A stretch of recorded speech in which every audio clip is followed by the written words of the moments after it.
sa simple na pasulap-sulap mapapansin sa'yo.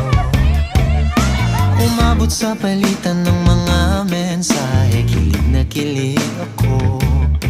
Kumusta, kain na, hello, magandang umaga.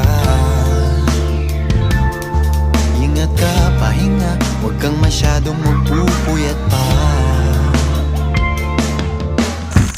Did you know Vertical motion based sulat na different view of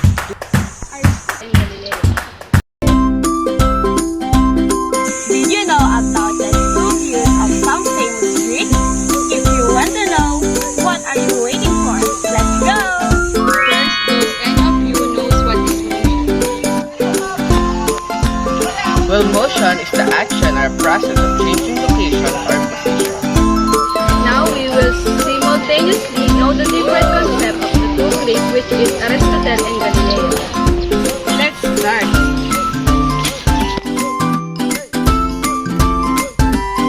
Aristotle has his own view about the three kinds of motion. In vertical motion, Aristotle believes that it is referred to the natural motion, which is how an object moves.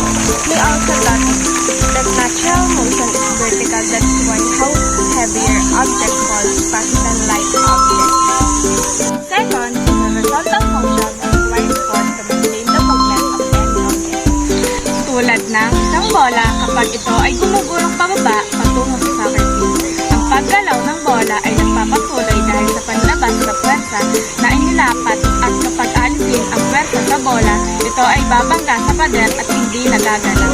At ito ay dahil sa marahas na paggalaw na kailangan ng pagtulak at paghila upang mapanatili ang paggalaw.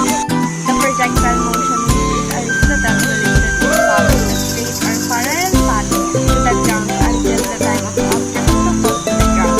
Aristotle views the projectile motion as a combination of natural motion and violent motion, which he claims the heavier object falls first than light object. Now, we know about the view of Aristotle about the three types of motion. And now, we will gonna know Galileo's concept about vertical motion, horizontal motion, and projectile motion. In vertical motion based on Galileo, in the absence of air resistance, any object that drops in the same height, it will fall at the same weight regardless of their weight. While in horizontal motion, because of the absence of external forces such as air resistance or friction, some object in motion is still continuous, moving and the constant velocity. And projectile motion is a combination of uniform motion in a horizontal motion and uniformly accelerated motion in vertical motion. Which is uniform motion is when an object moves in a straight line with a constant velocity. And uniformly accelerated motion means when it is unaffected resistance to continuous move without unapplied forces. Is the different view of two famous Greek, Aristotle and Galileo.